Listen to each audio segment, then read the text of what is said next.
आयुस अचानक दिल बर वटे जिए डिठु में बंदे हुन जो दर हाकिम मुगेरी सरफराज बुरड़ा मुखा घर ताई बीठो न पघर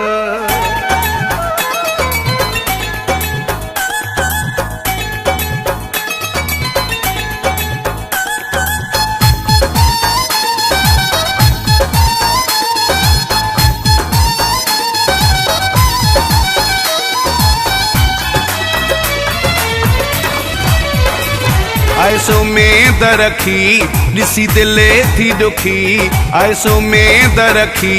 दिसी दिले थी दुखी दरते तालो लगल हो रोवंदो वञा थो दरते तालो लगल हो रोवंदो वञा थो आयसो में दरखी दिसी दिले थी दुखी आयसो में दरखी दिसी दिले थी दुखी दरते तालो लगल हो रोवंदो वञा थो दरते तालो लगल हो रोवंदो वञा थो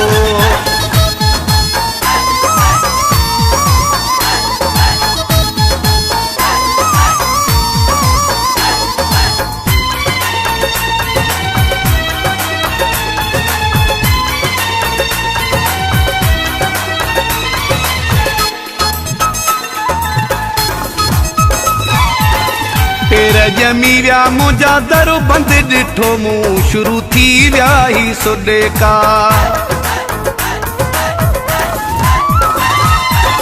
पेर जमी व्या मुंहिंजा दर बंद डिठो मूं शुरू थी व्या ही सुॾे का नेणा वसिया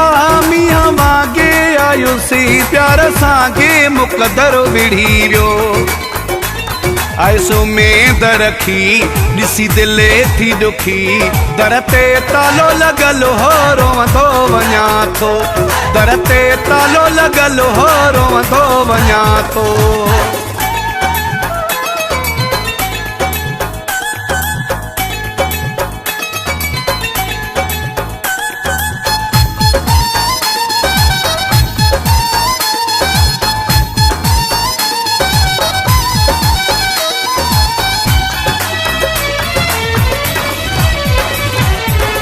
लाए लगाए खुशू पैजूं हवाले हुन नाले कयूं मूं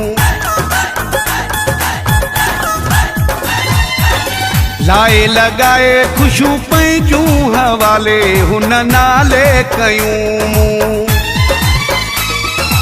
एड़ो भाग में आयो विछोड़ो वठी कारो ही जोड़ो सिबाए छजो मूं आयसो में दरखी दिसी दिले थी दुखी दरते तालो लगल हो रोवंदो वञा थो दरते तालो लगल हो रोवंदो वञा थो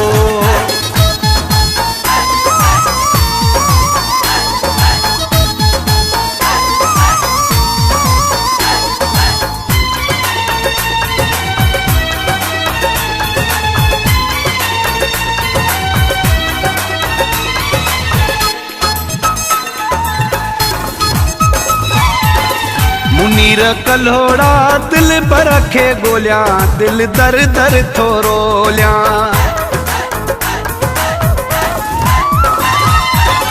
मुनीर कल्होड़ा दिल पर खे गोलिया दिल दर दर थो रोलिया पंजा हाल बनाए फकीरी छॾे दिन में अमीरी मजनू छो आहियां आयसो में दरखी दिसी दिले थी दुखी दरते तालो लगल हो रोवंदो वञा थो दरते तालो लगल हो रोवंदो वञा थो आयसो में दरखी दिसी दिले थी दुखी आयसो में दरखी दिसी दिले थी दुखी दरते तालो लगल हो रोवंदो वञा थो दरते तालो लगल हो रोवंदो वञा थो